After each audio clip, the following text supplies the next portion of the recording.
ยังมีอยู่หรือไม่หรือมีสาระควรที่จะนำมาคือท่านทั้งหลายได้ฟัง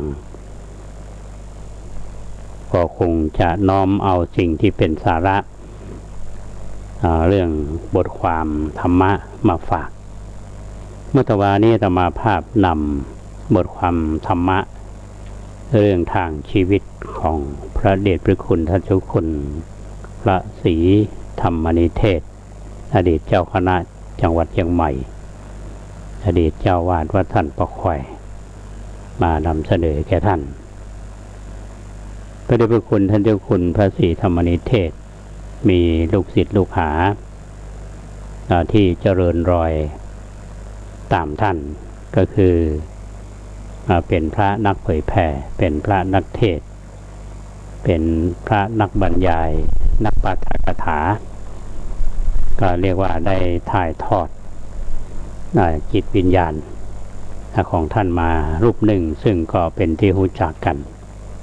ก็คือท่านอาจารย์พระมหาเกษมเขมาพินันโทเจ้าวาดปัทสต่อยองค์ปัจจุบันนี้และท่านก็เป็นศิษย์วัด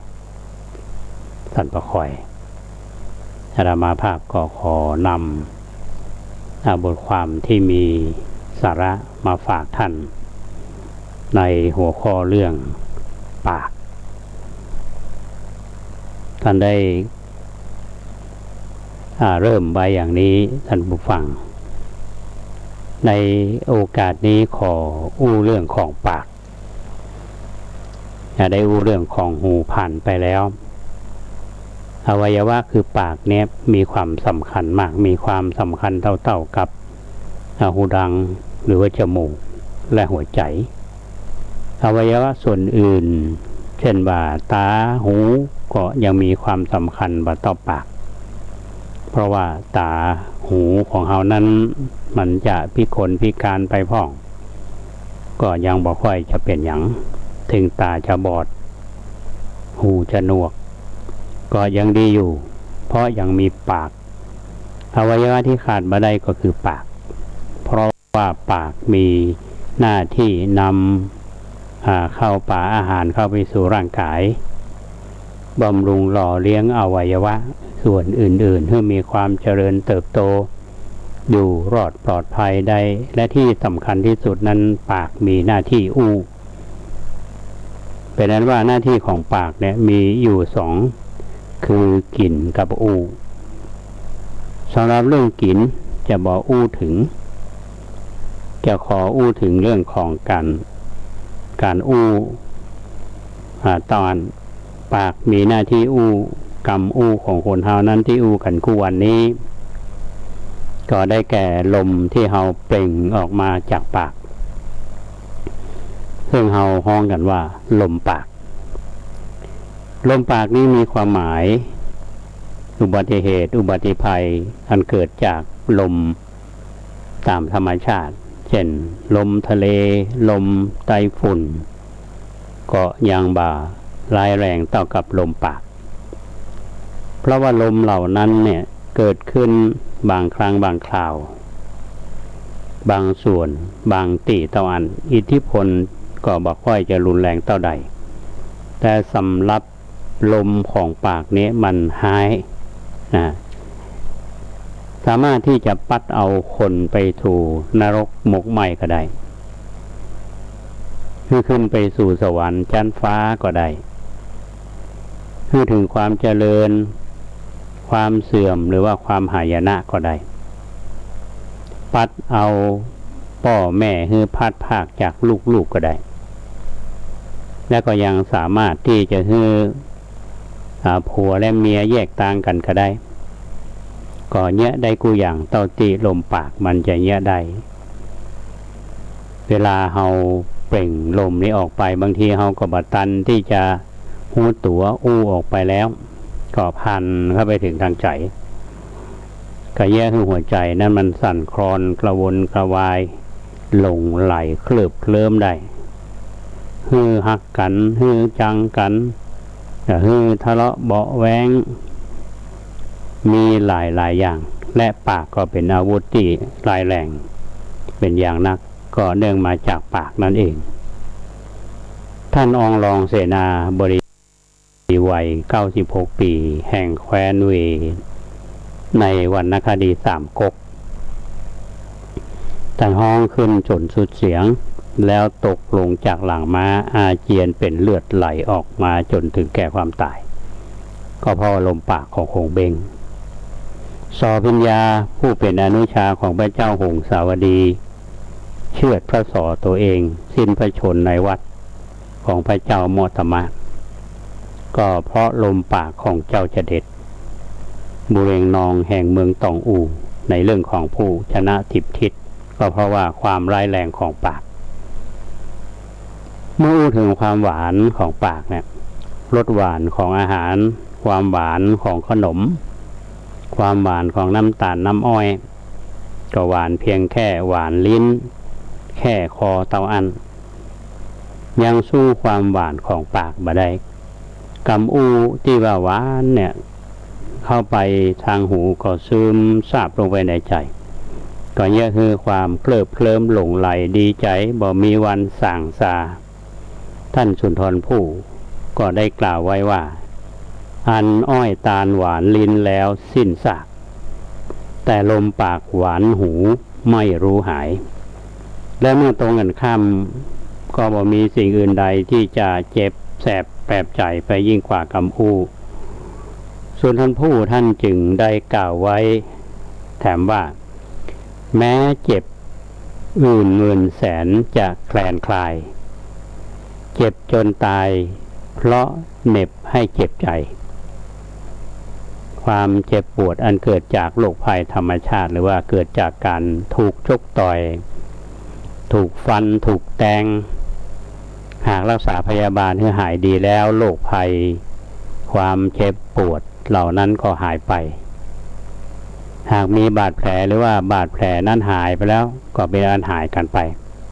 แต่คำอู้ที่เจ็บแสบเนี่ยคำอู้ที่เน็บแนมกระแทกแดกดันกระทบกระเทียบเปรียบเปยเนี่ยมันฝังอยู่ในหัวจิตหัวใจบ่ฮู้วันหายคำอู้มีอิทธิพลยิ่งนักในพระไตรปิฎกคือสุตตันตปิฎกได้แยกประเภทของปากคนไว้อยู่3อย่างด้วยกันก็คือ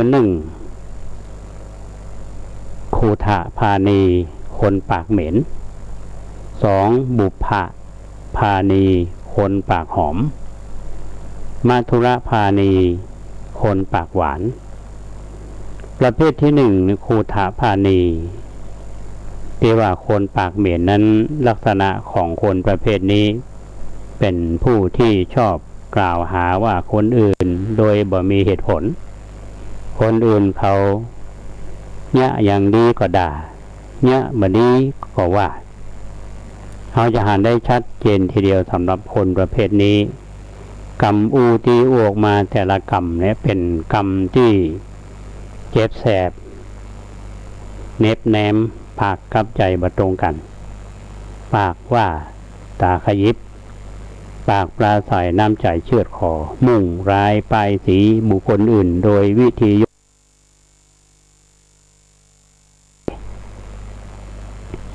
ประเภทที่2คือบุพพพานีหมายถึงบุคคลที่มีความจริงใจมีน้ำใจอันบริสุทธิ์อูอย่างใดใจก็อย่างนั้นบ่อูปดมดเพชรบ่มีการส่อเสียดเพ้อเจ้อคำนึงถึงสาระถึงประโยชน์ของคำอู้ที่จะอู้ออกไปอยู่เสมอมีวิธีใดที่จะเนี้ยให้ผู้ฟังเนี่ยฟังแล้วได้รับคุณประโยชน์ก็จะอู้ประเภทที่3มัทุรพานีคือกรรมอู้ที่ใจอู้เนี่ยนั้นแฝงไปด้วยความอ่อนน้อมถ่อมตนบ่อู้สามหาวจะอู้กับไผก็ตรึกตรองว่าผู้ฟังนั้นจะเป็นไผอยู่ในฐานะใดใจกรรมอู้ถูกต้องกรรมตามกาลเทศะเพศจันวรรณะอู้จาก่อไพเราะเหมาะสมบาดเจ็บบาดแสบผู้ฟังจะอยู่ในรัฐใดก็ฟังได้บ่เบื่อหูลักษณะของปากที่กล่าวมานี้เป็นเรื่องที่น่าคิดอยู่บ่น้อย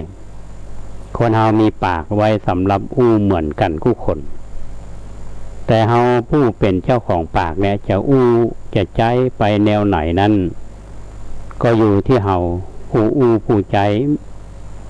มีพระราชนิพนธ์เรื่องวิวาพระสมุทรได้กล่าวไว้ว่า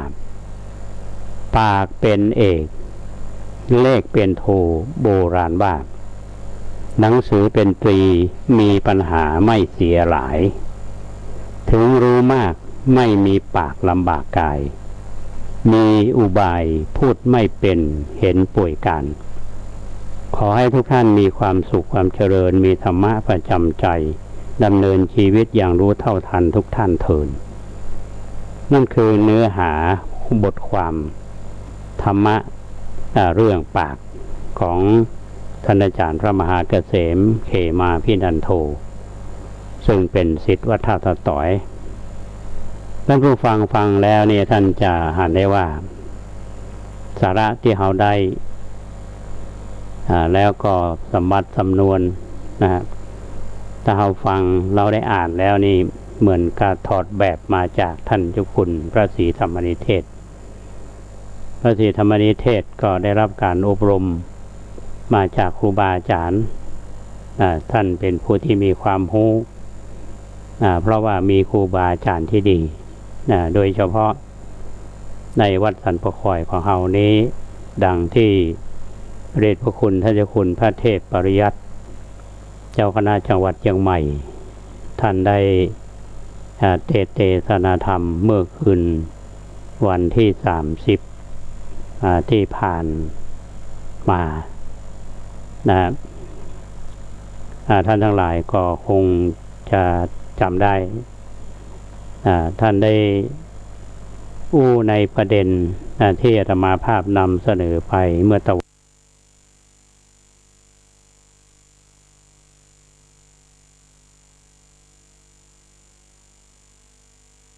สัมพันธ์การระหว่างวัดสันปะคอยกับท่านพระเดชพระคุณท่านเจ้าคุณพระเทพปริยัติอาตมาก็นั่งฟังก็ทำฮืดทราบที่มาที่ไปนะ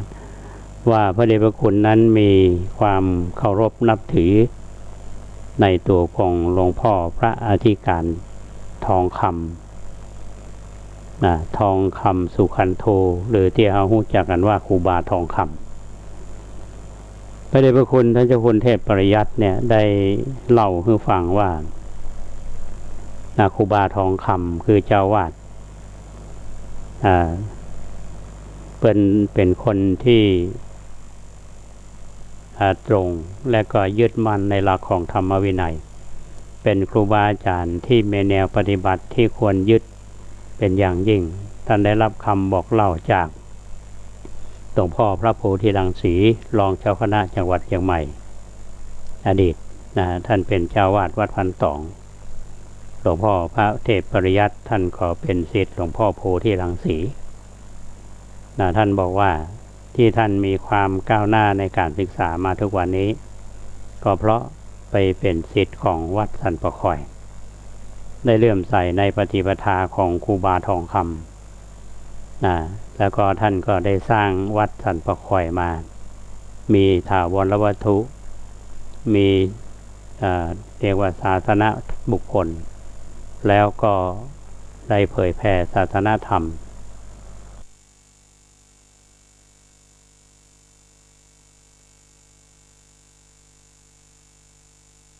ท่านอาจารย์พระมหาเกษมเขมาพินันโท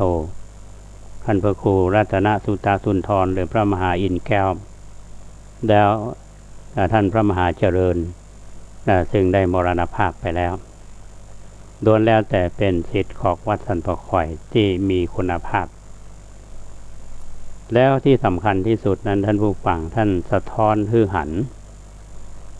เรื่องของการศึกษาโดยเฉพาะการศึกษาในยุคนั้นพระสงฆ์ที่มีความตื่นตัวในการศึกษานั้นหลวงพ่อท่านเป็นพระโบราณเนาะหรือว่าครูบาทองคำเนี่ยเป็นพระโบราณแต่ว่าท่านมีแนวปฏิบัติเพราะฉะนั้นหนึ่งในนั้นก็คือ ตุลุงเฮาก็คือท่านพระครูสุวัตวรคุณหรือว่าตุลุงทองคำที่เฮาเคารพนับถือกันอาตมาได้ไปร่วมในกิจกรรมฟังเทศน์เมื่อคืนนี้ได้ฟังเรื่องราวที่เฮาบ่เคยฟังและอาตมาก็เชื่อว่าบรรดาพระสงฆ์ที่มาจากวัดบารามต่างๆในตำบลวัดเกตมาว่าพระที่มาจากวัดเจตุพนก็ดีวัดศรีคงก็ดีวัดเมืองกายก็ดีวัดตาตะต่อยเฮาก็ดีก็ถือว่าเป็นความรู้ที่คนรุ่นเฮาเนี่ยจะรับแล้วสะท้อนถึงเรื่องราวดีๆในอดีตคือคนรุ่นใหม่ทราบหรือว่าคนรุ่นเก่าอย่างเฮาเนี่ยทราบบางเรื่องเฮาบ่ทราบเพราะฉะนั้นเรื่องการศึกษานี่สำคัญนะฮะ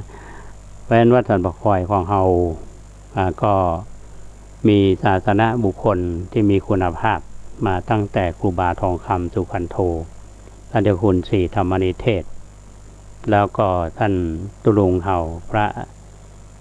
ครูสวัสดิ์วรคุณท่านพระครูรัตนสุตสุนทรท่านพระมหาเกษมเขมาพินันโทก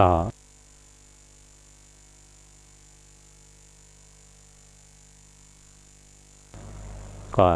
เป็นเรื่องที่เฮาท่านทั้งหลายได้ทราบกันและบางอย่างเฮาบ่ได้ทราบแต่ที่สำคัญที่สุดนั้นท่านผู้ฟังบทบาทสำคัญของพระสงฆ์ของเฮาที่มีต่อสังคมส่วนใหญ่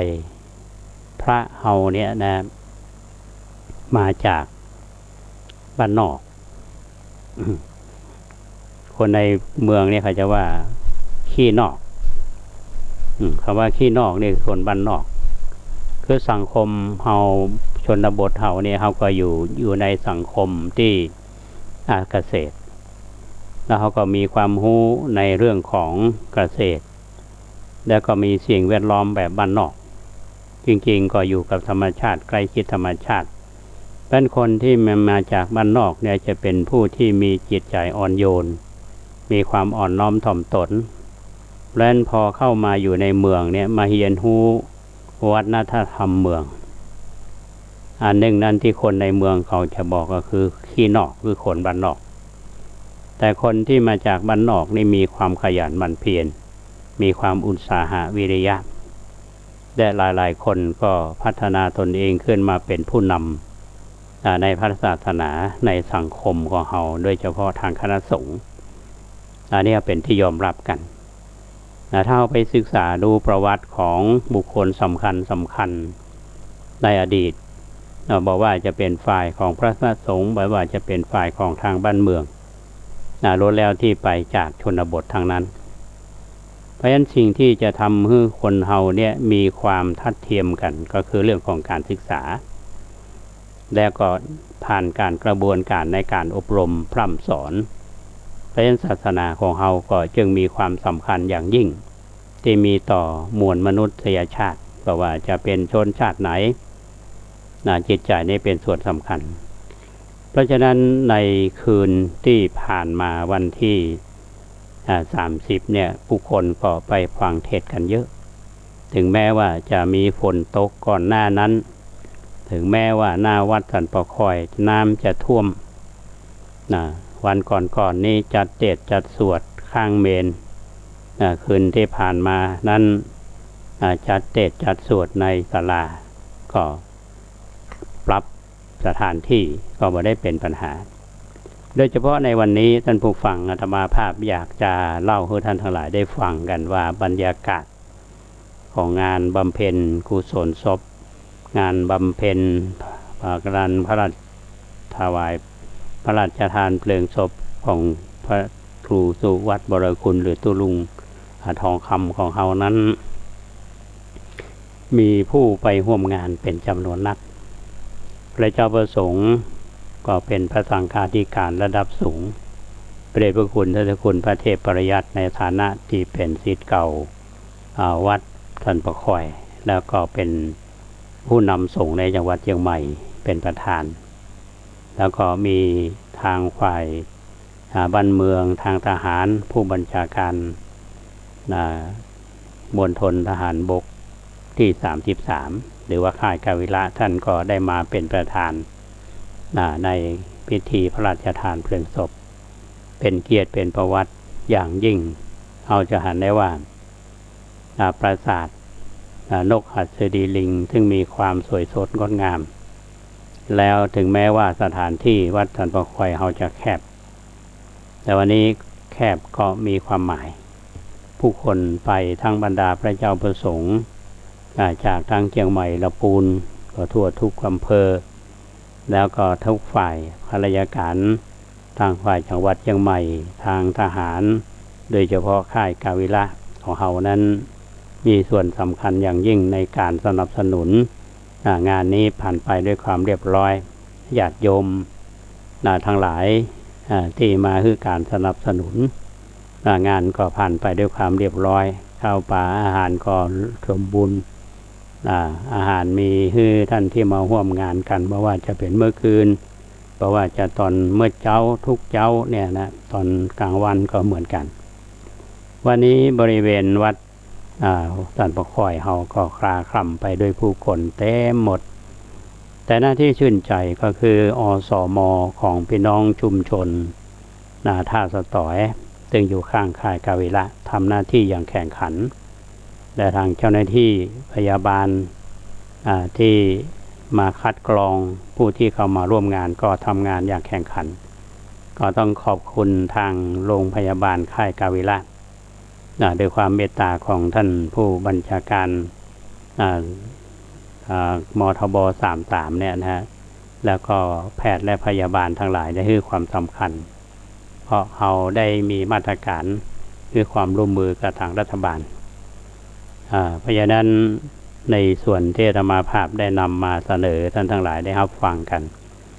แล้วก็จะทำให้ท่านผู้ฟังที่อยู่ทางบ้านเนี่ยนะฮะพอจะมองภาพออกส่วนผู้ที่ไปร่วมงานท่านก็จะได้หันภาพที่เชิงประจักษ์ในวันนี้ที่ผู้คนมาจากทั่วจังหวัดเชียงใหม่เขาพี่น้องชาวเขาก็มาเพราะว่าตอนตุลุงยังมีชีวิตอยู่นี้ตุลุงจะไปสงเคราะห์นำเข้าของไปแจกไปจ่ายไปมอบเพื่อเขาสำนึกในบุญคุณสิ่งนี้ท่านผู้ฟังเขาคนที่จะมีค่าก็ยังตัวยังตนยังเป็นอยู่นี่แหละและคนที่ยังเป็นยังมีลมหายใจอยู่เนี่ยนะครับและเขาก็ถือว่าเขาโชคดีที่เขายังมีโอกาสที่จะทำคุณงามความดีฝากไว้ในแผ่นดินฝากไว้ในวงการพระศาสนาในวงการทางบ้านเมืองเขาถึงแม้ว่าชีวิตจะลาลับไปแต่คุณงามความดีก็ยังมีอยู่ก็ยังตราตรึงอยู่ในหัวใจของคนที่ได้สัมผัสและรับรู้อย่างในวัดสันปะคอยเฮาเนี่ยท่านผู้ฟังอย่างเราได้อู้ถึงท่านครูบาทองคำสุพรรณโธเราได้อู้เรื่องของท่านเจ้าคุณศรีธรรมนิเทศเราได้อู้ถึงเรื่องตุลุงทองคำแล้วก็พันพระครูสุวัตวรคุณเฮาเนี่ยและแม้แต่ท่านอาจารย์มหาเจริญที่สอนอาตมาไปเรียนไวยากรณ์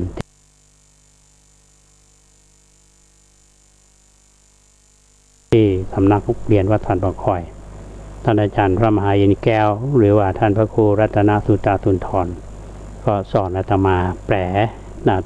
ก็เรียกว่าแปลอุพยภาคก่อนที่อาตมาภาพจะไปเรียนที่สำนักเรียนวัดบุพารามอันนี้สำนึกในบุญคุณของท่านที่ได้กล่าวนามมานี้ทุกท่านที่ทำให้เรามีวันนี้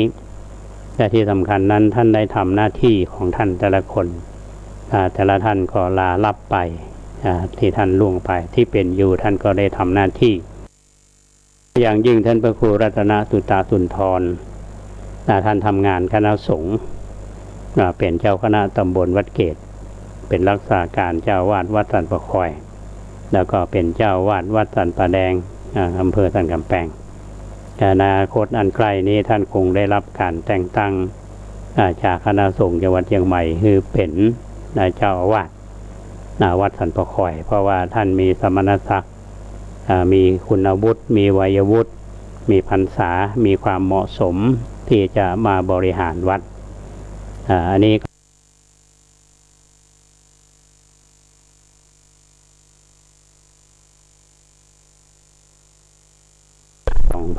2564ที่จะถึงนี้ทางวัดสันปะข่อยมีกำหนดเก็บอัฐิคือ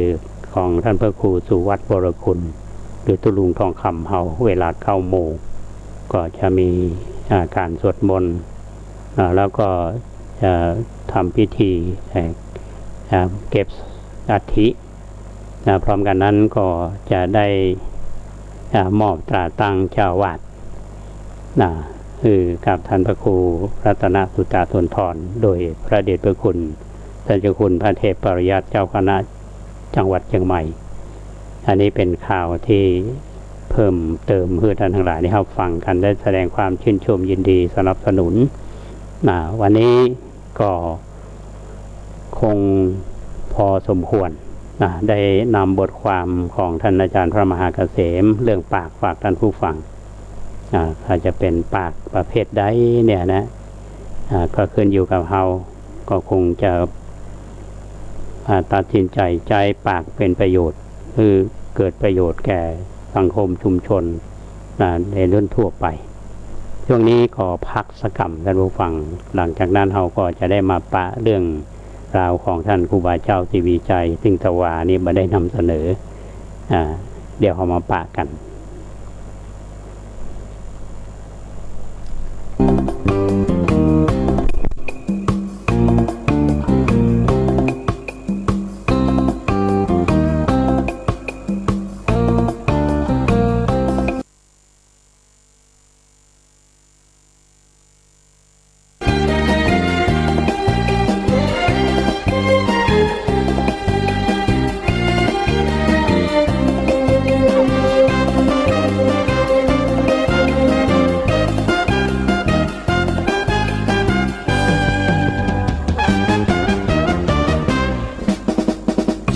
ที่ตั้งไว้ชอบประกอบอำนวยผลประเสริฐแม้แต่ผู้ให้กำเนิดดูเถิดก็ทำให้ไม่ได้แม้กระทั่งญาติมิตรทั่วไปก็ทำให้ไม่ได้ขอย้ำจิตที่ตั้งไว้ผิดเพิ่งเกิดผิดไม่ดีดังว่าเหมือนโจรเจอโจรแล้วเห็นท่าเสียหายมากมายตกต่ำไม่รู้แจ้งแห่งแสงสัจธรรมไม่ดื่มดำชีวานาดูลจิตที่สัดสายไม่มั่นคงธรรมทัศน์โรยราศรัทธาสูญเป็นคนเหมือนคนไม่สมบูรณ์กลับเพิ่มพูนอวิชชาพางงจิตที่ตั้งไว้แน่มีแต่นำผลดียิ่งมีธรรมดำใจเป็นแน่นนิ่งทุกสิ่งก้าวไปไม่มีลมใครรู้ใครเห็นก็ชื่นชม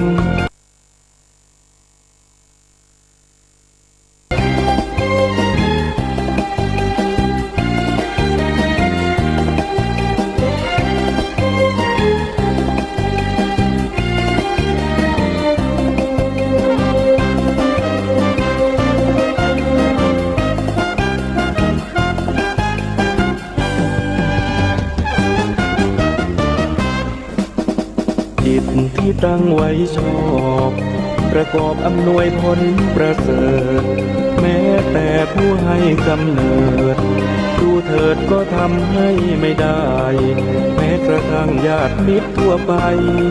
ก็ทำให้ไม่ได้ขอย้ำจิตที่ตั้งไว้ผิด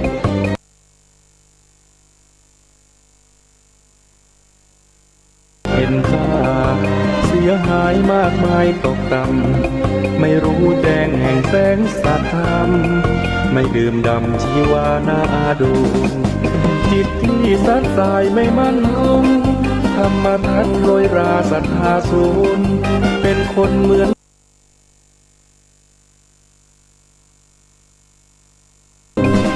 จิตที่ตั้งไว้แน่มีแต่นำผลดียิ่งมีธรรมดำใจเป็นแน่นนิ่งทุกสิ่งก้าวไปไม่มีลมใครรู้ใครเห็นก็ชื่นชมใค โลกนิยมน้อมใจใครบูชา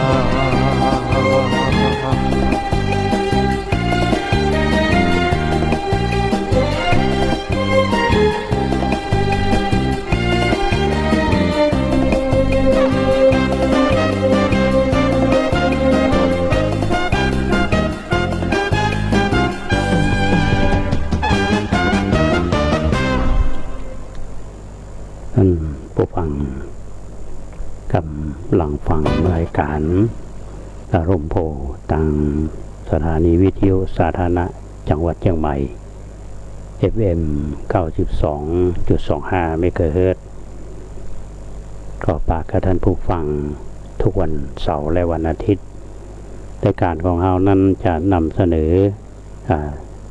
มี2ช่วงแรกแล้วก็ช่วงที่2ของรายการธรรมภาพในนามของท่านพระครูรัตนตุตตุนทรรักษาการเจ้าวาดวัดสันปะคอยและคณะสัตยาวัดสันปะคอยแล้วก็กราบขอบพระคุณทุกฝ่ายคณะกรรมการที่ปรึกษากรรมการอำนวยการกรรมการดำเนินงานกรรมการประชาสัมพันธ์กรรมการฝ่ายจราจรคณะกรรมการฝ่ายอาหารฝ่ายการต้อนรับที่ทุกท่านทำงานด้วยความเสียสละเพื่อเป็นการอุทิศบุญความดีแก่พระครูสุวัตวรคุณหรือตุรุงของเฮาที่ได้ล่วงลับไปและหากว่ามีอย่างขาดตกบกพร่องก็ต้องขออภัยและขออภัยมาณโอกาสนี้โดยในคืนนี้เวลาประมาณ20:00 น.ก็จะมีพิธีเผาจริงตอนเมื่อประมาณบ่าย 3 โมงนี้เป็นพิธีพระราชทานเพลิงก็เรียกว่าภาษาเฮาก็บอกว่าเผาหลอกจะเผาจริงก็20:00 น.จบรายการแล้วอาตมาภาพก็จะไปร่วมในพิธีเผาจริงของศพตุลุงของเฮาท่านผู้ฟังที่อยู่ใกล้ๆกันบอกว่าจะเป็นชุมชนตาสะตอยชุมชนสี่ซ้อยไตรมนก็ไปร่วมพิธีเป็นครั้งสุดท้ายก็ต้องอนุโมทนากับท่านผู้ฟังที่รับฟังรายการนี้คุณแม่ขวัญเมืองจากช่างเขียนคุณแม่จะโทรมือสัญญาณมาว่ายังฟังอยู่เนอนะครับอันนี้ก็ต้องขออนุโมทนาและต้องขอบคุณบรรดาพระเถระทั้งหลายที่ฟังรายการนี้นะครับไปงานวัดสันปะคอยหลายท่านบอกว่าฟังรายการอยู่เนอและญาติโยมหลายท่านที่โทรมาโยมอยู่แถวหนองหอยเพื่อนขอฟังรายการอยู่เหมือนกันเพิ่งฟังว่าอย่างนั้นก็ต้องอนุโมทนาเรื่องราวที่นำเสนอแก่ท่านผู้ฟังก็คงจะเป็นเรื่องของธรรมะประยุกต์เรื่องราวต่างๆที่ควรรู้โดยเฉพาะอย่างยิ่งเรื่องของบุคคลที่ทำเป็นคุณประโยชน์แก่เฮาทั้งฝ่ายบ้านเมืองทั้งฝ่ายคณะสงฆ์ในช่วงนี้ธรรมาภาพก็นำเสนอเรื่องราวชีวิตและงานของท่านครูบาเจ้าศรีวิชัยมาเป็นเวลาค่ำปีละเรียกว่า2 ปีในช่วงนี้ก็นำเสนอเรื่องของเขาเรียกว่าสารูปหรือว่าอัฐิเจดีย์ต่างๆหลังจากที่มีการพระราชทานเพลิงศพแล้วนี่ได้แบ่งอัฐิท่านไปก็เป็นเจดีย์พ่องไปบรรจุในสารูปของท่านพ่องในสถานที่ต่างๆถ้ามาหันแล้วนี่เราต้องขอบคุณท่านหนึ่งซึ่งมรณภาพไปแล้วก็คือท่านพระอาจารย์อานันต์พุทธธรรมหมู่นะครับท่านเป็นคนเริ่มต้นในการที่จะทำพิพิธภัณฑ์บริขารครูบาเจ้าศรีวิชัยที่วัดบ้านป่างตอนนี้ท่านก็ไปอยู่ที่พะเยาและท่านก็ได้มรณภาพไปแล้วท่านมรณภาพเสร็จแล้วก็เอาศพไปฝังในทันทีในวันเดียวกันเนี่ยนะ อันนี้ก็คิดว่าพันถึง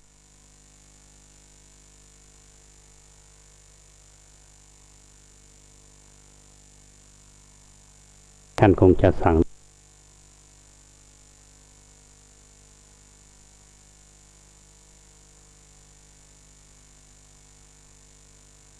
รูปของท่านที่บรรจุอัฐิในที่ต่างๆดังที่อาตมาภาพได้นำมาเสนอแก่ท่านทั้งหลายช่วงนี้ก็อยากจะอู้สู่ท่านทั้งหลายได้ฟังกันว่าแถมวัดหนึ่งที่มีอัฐิครูบาเจ้าศรีวิชัยก็คือวัดบ้านหงหลวงซึ่งอยู่อำเภอบ้านหงจังหวัดลำพูน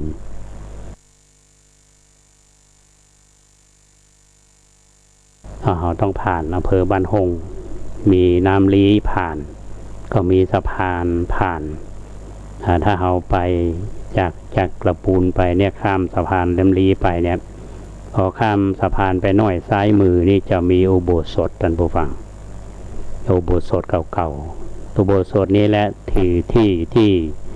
เป็นสถานที่ครูบาเจ้าศรีวิชัยเฮาได้อุปสมบทที่เฮาฟังมาก็คือว่าครูบาเจ้าศรีวิชัยเฮานี้ได้อุปสมบทที่วัดบ้านหงหลวง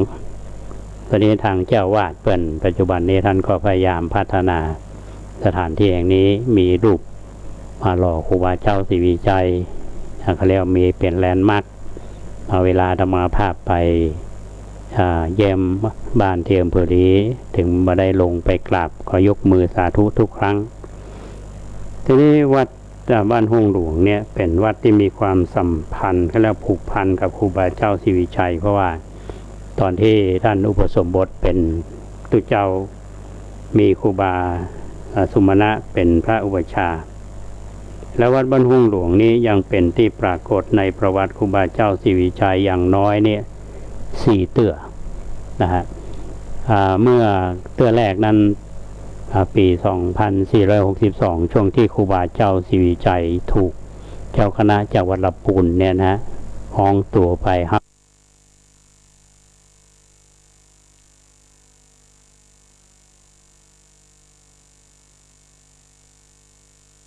ก็มีการแวะพักขบวน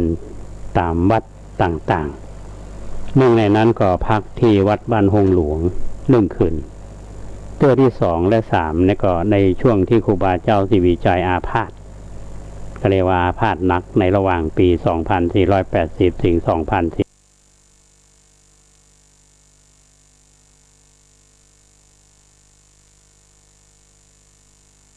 มีประสงค์ที่จะมรณภาพที่บ้านเกิดขอปิกไปวัดบ้านปางก็ทำให้การเดินทางไปมาระหว่างบ้านปางกับวัดจำมาทีวีนี่หลายเตื้อกู้เตื้อก็ระบุว่าจะต้องแวะจำวัดที่วัดบ้านหงหลวงโดยเสมอตรงนี้อาจจะนึกได้ว่าวัดเนี้ยเป็นที่เฮาได้เป็กเป็นที่เจ้าอาจจะเป็นได้นะครับทีนี้เตื้อสุดท้ายวัดบ้านหงหลวงก็ยังเป็น1ในจำนวน10วัดที่ขบวนแห่ศพท่านครูบาเจ้าศรีวิชัยเนี่ยมาพักที่วัดบ้านหงหลวงนี่2 คืนท่านผู้ฟังก็ระหว่างการเคลื่อนย้ายจากวัดบ้านปางมาวัดจำปาทีวีอยู่ในช่วงของวันที่26 มีนาคม 2482และในวันพระราชทานเพลิงศพค่ำวันที่21 มีนาคม 2489ที่วัดจำปาทีวีหลวงท่านพระครูศิลาภรณ์พิมลหรือที่เรารู้จักกันว่าครูบาบุญมาศิลาภิรโตหรือว่ามหาวงศ์ภิกขุผู้เป็นลูกศิษย์ของครูบาเจ้าศรีวิชัยในสมัยนั้นท่านยังเป็นสามเณรคอยตักน้ำล้างเท้าครูบาก่อนจำวัดกู้คืนที่วัดบ้านปางในขณะนั้นก็ดำรงตำแหน่งเป็นเจ้าวาดวัดบ้านหงหลวงและก็เป็นเจ้าคณะกิ่งอำเภอบ้านหงซึ่งบ้านหงนั้นเริ่มแยกออกมาจากแขวงปากบ่องและแขวงลี้นะครับก็ได้รับการแบ่งอัฐิในวันนั้นจำนวน1เป็นส่วนของกระดูกซี่โครงด้านข้างลำตัว3 ชิ้นกับกระดูกสะบ้าหัวเข่าแถม1 ชิ้น เมื่อปิกมาก็นำอัฐิส่วนกระดูกซี่โครงทั้ง3 ตอนเนี่ยมาเขียนกรรมจารึกโดยตัวอักษรธรรมล้านนาประมาณชิ้นละ6 ถึง 7 ตัวอักษรพร้อมปิดทองคำเปลวแต่ข้อความลบเลือนไปตอน1เหลือ2 ตอนถอดความปริวัติภาษาไทยกลางได้โดยท่านพระครูปริยัติรังสรรค์เจ้าวาดวัดบ้านหงหลวงในได้ว่าจะอ่านว่าสีวิตอนที่2พระกระดูกตอนที่3เนี่ยเป็นข้อความท่านพระครูปริยัติรังสรรค์สันนิษฐานว่าจะเขียนว่าจารโดยมหาวงศ์ภิกขุนะครับมหาวงศ์ภิกขุนี่ก็คือท่านพระครูศิลาภรณ์พิมลนะครับส่วนกระดูกสะบ้านั้นเป็นสีดำเหมือนถ่าน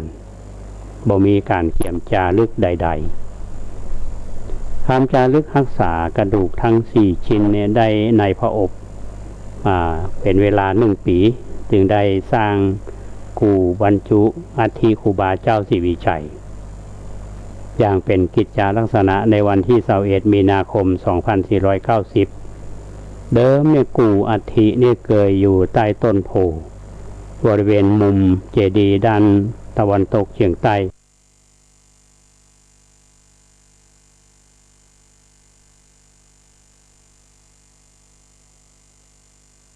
ศพคณะสงฆ์วัดบ้านหงก็ดำริว่าสมควรย้ายกู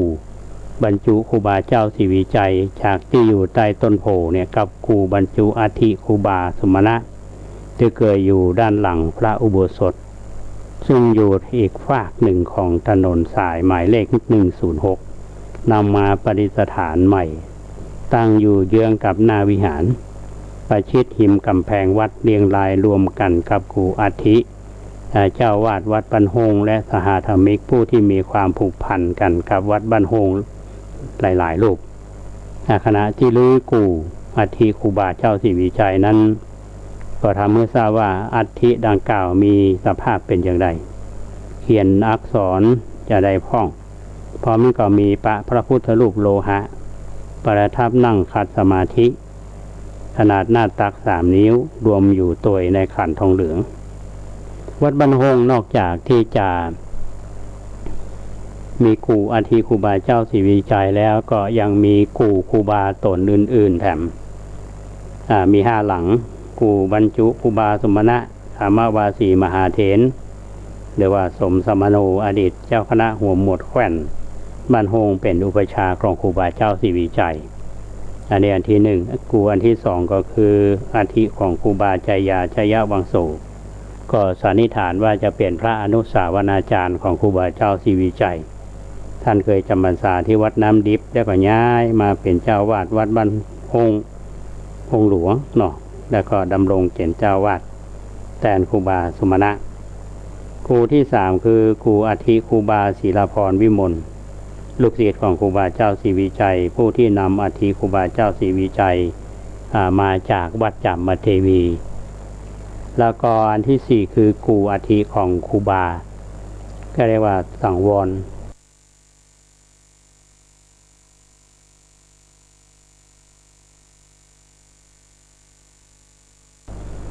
แล้วแถมกู1ก็คือ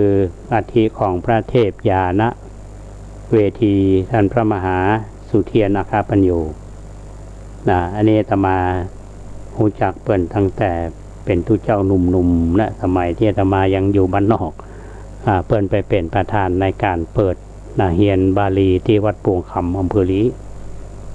ต่อมาหลวงพ่อท่านก็เป็นรองเจ้าวาดวัดพระธาตุธาริพุนชัยเป็นอดีตเป็นรองเจ้าคณะภาค7ท่านก็มรณภาพอัฐิของท่านก็บรรจุไว้ตรงนี้ในอนาคตอันใกล้ก็คือปี 2559 นะครับท่านพระครูปริยัติรังสรรค์ท่านก็จะได้บรรจุอัฐิของหลวงพ่อพระครูอดุลธรรมคณีและแถมรูปหนึ่งก็คือครูบาศรีรัตโนไทยบรรจุอัฐิท่านพระครูศรีรัตโนไทยเนี่ยเป็นสหธรรมิกรุ่นน้องของครูบาเจ้าศรีวิชัย ซึ่งครูบาสุมาณะหรือว่าครูบาสมณะเนี่ยนะท่านก็เป็นอุปชาแถมนะท่านพระครูศรีรัตโนไทยเนี่ยเป็นอดีตเจ้าคณะอำเภอลีท่านผู้ฟังอาตมาภาพเคยได้ยินชื่อเป็นอยู่ที่วัดปูงคำแล้วก็ท่านก็ได้ย้ายไปอยู่ที่แม่จันอยู่วัดปากขวาวมรณภาพที่หันแล้วก็ทางท่านพระครูปริยัติรังสรรค์เนี่ยเจ้าวาดวัดบรรหงหลวงเพิ่นก็ต้องการเอาวัตถิมาบรรจุรวมเอาไว้อันนี้เป็นเรื่องของอัฐิของครูบาเจ้าศรีวิชัยที่บรรจุที่วัดบรรหงหลวงจังหวัดลำพูนเนาะเพราะฉะนั้นเราจะได้จำกันว่าครูบาเจ้าเนี่ยท่านได้อุปสมบทที่วัดบรรหงหลวงก็คืออุโบสถอย่างที่อาตมาได้กล่าวในตอนต้นว่าตอนนี้ก็ยังมีอยู่นะแต่ว่าอยู่นอกวัดบ้านหงหลวงเพราะว่าอยู่ฝากถนนหมายเลข106เนาะตามภาษาของ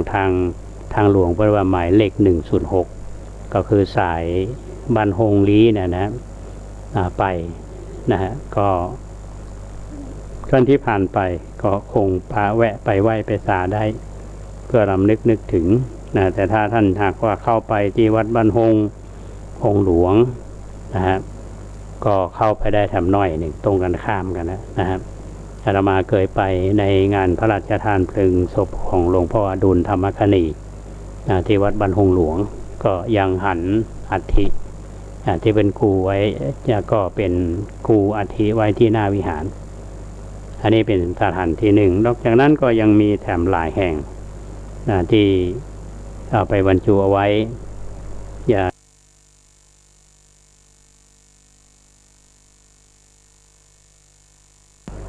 อำเภอลีเป็นเนนน้อยอยู่เนาะเราส่วนใหญ่นี่เป็นเนนอยู่บ้านของตัวเก่าเนี่ยอายุ18 ปีท่านผู้ฟังก็ออกจากบ้านมาตอนนี้64ปี64อายุก็69แล้วนี่ก็เจ๊สินะจะถึง70ละทำไมครับว่าธรรมาภาพนี่อยู่มาจากบ้านนี่ก็เรียกว่าเมินนะแกปิกบ้านนี่ละอ่อนก็มาหูจักละว่าเป็นไผ่เป็นตุลุงวัดไหนก็มาหู้ไว้เนาะก็ยังคิดถึงอยู่ว่าแผ่นดินเกิดโดยเฉพาะอย่างยิ่งครูบาเจ้าศรีวิชัยนักบุญแห่งล้านนาไทยสมควรอย่างยิ่งที่เราจะช่วยกันบอกกล่าวคือคนรุ่นหลังหรือคนที่อยากศึกษาเรื่องราวของท่านเพื่อที่จะเป็นตัวอย่างโดยเฉพาะอย่างยิ่งเราศึกษาเรื่องครูบาเจ้าศรีวิชัยเนี่ยสิ่งหนึ่งนั้นที่เราได้นะครับทุกเจ้าบ้านนอกแต่ว่ามาอยู่ในเมืองแน่นอนคนในเมืองคนที่มีการศึกษาคนมีสถานภาพทางเศรษฐกิจที่ดีกว่าการมองคนที่อยู่บ้านนอกเนี่ยก็ต้องเป็นธรรมดาเชิงดูถูกก็มีแม้แต่พระเจ้าประสงค์เรามีสมณศักดิ์สูงก็อาจจะมองคนอื่นบางทีบอกมีสมณศักดิ์ด้อยกว่าก็เป็นเรื่องราวที่ปรากฏขึ้นมาแต่มีสิ่งหนึ่งที่ครูบาเจ้าท่านยืนหยัดอยู่เสมอก็คือสร้างบารมีสิ่งอันที่ท่านอดทนก็คือบารมีขันติบารมีที่ท่านบำเพ็ญมาตลอดก็จึงสามารถที่จะสร้างผลงานได้อย่างกว้างขวางคนที่เคารพนับถือจนเท่าทุกวันนี้เพราะฉะนั้นสิ่งที่อาตมาภาพนำมาเล่าก็คงจะทำให้หมู่เฮาได้แง่คิดอยู่เหมือนกันก็ถ้าคิดในแง่ของธรรมะเอาก็ได้ท่านผู้ฟังเขาต้องมีวิธีคิดครูบาเจ้าท่านปั้มเป่งบารมีสร้างผลงานไว้ในแผ่นดินแต่คนรุ่นหลังเขาก็สืบทอดเจตนารมณ์ในแนวของพระที่บวชในทางพุทธศาสนาเราก็คำนึงถึงประโยชน์ที่จะเกิดแก่สังคมประเทศชาติแม้ตัวเขานั้นทำงาน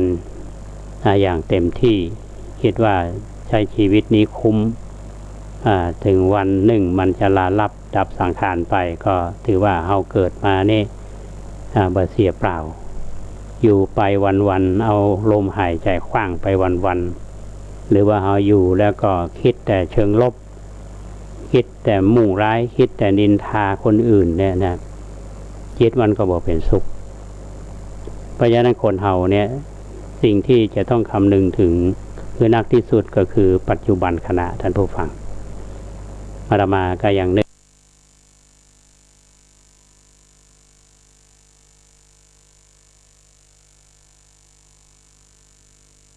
พูดกับหลายท่านว่าคนเฮานี่จะต้อง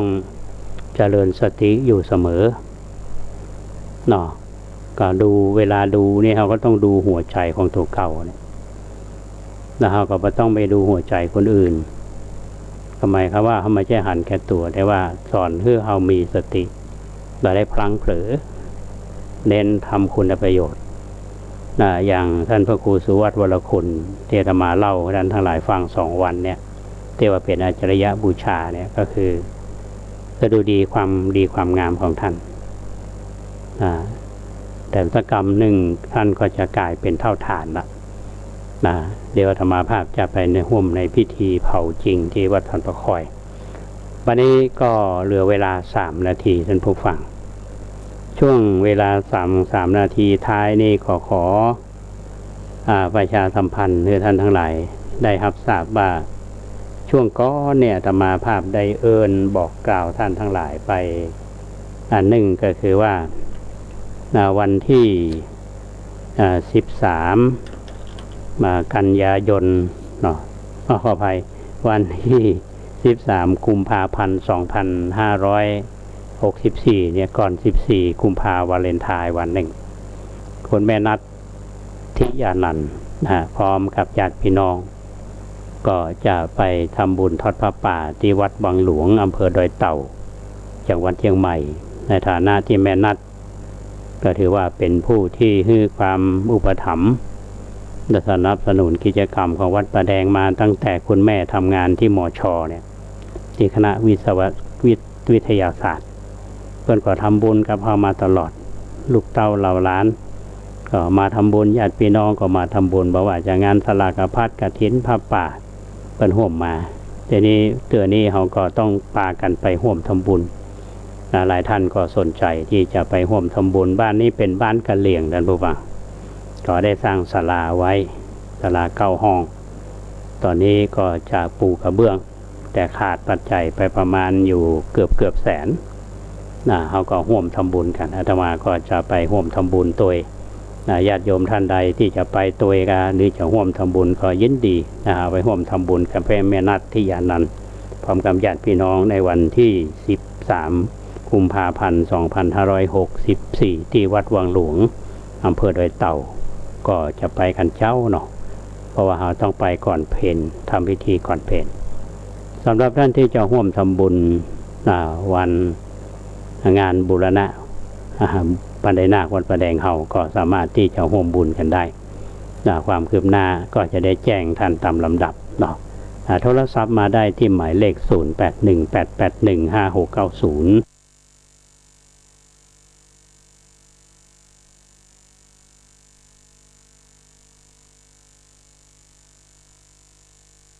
การร่มโพวันนี้มาถึงช่วงท้ายของรายการท่านผู้ฟังขอบคุณท่านพระครูสมุวิศวัตรวรกิจโจท่านผู้อำนวยการสถานีวิทยุ 104.50 เมกะเฮิรตซ์หรือว่าสถานีของวัดฝายหินที่ท่านอำนวยความสะดวกลิงก์สัญญาณให้ท่านผู้ฟังได้รับฟังหลายๆขึ้นเนาะทุกวันเสาร์และวันอาทิตย์แล้วก็อนุโมทนาบุญกับคุณเกษตรเพชรสำริดบก.ก้าวหน้านิวได้ทำหน้าที่อย่างแข่งขันให้ท่านผู้ฟังได้ติดตามรับฟังกันโดยเฉพาะคลื่นเฮาเนี่ยถ้ามันมีคุณเกษตรเพชรสำริดช่วยนี่คงไม่ได้ฟังนะท่านผู้ฟังวันนี้เฮากันเตะกันเมื่อกี้ค้นคลื่นความถี่ของเฮานี่ก็เป็นสาระก็เป็นเรื่องที่ขอบคุณสำหรับท่านผู้ฟังที่รับฟังทุกท่านจะมียังก็โทรศัพท์มามาจ่ากันได้เนอะคิดว่าวันนี้พอสมควรแค่เวลาก็คงล่ำลาจากท่านผู้ฟังไปก่อน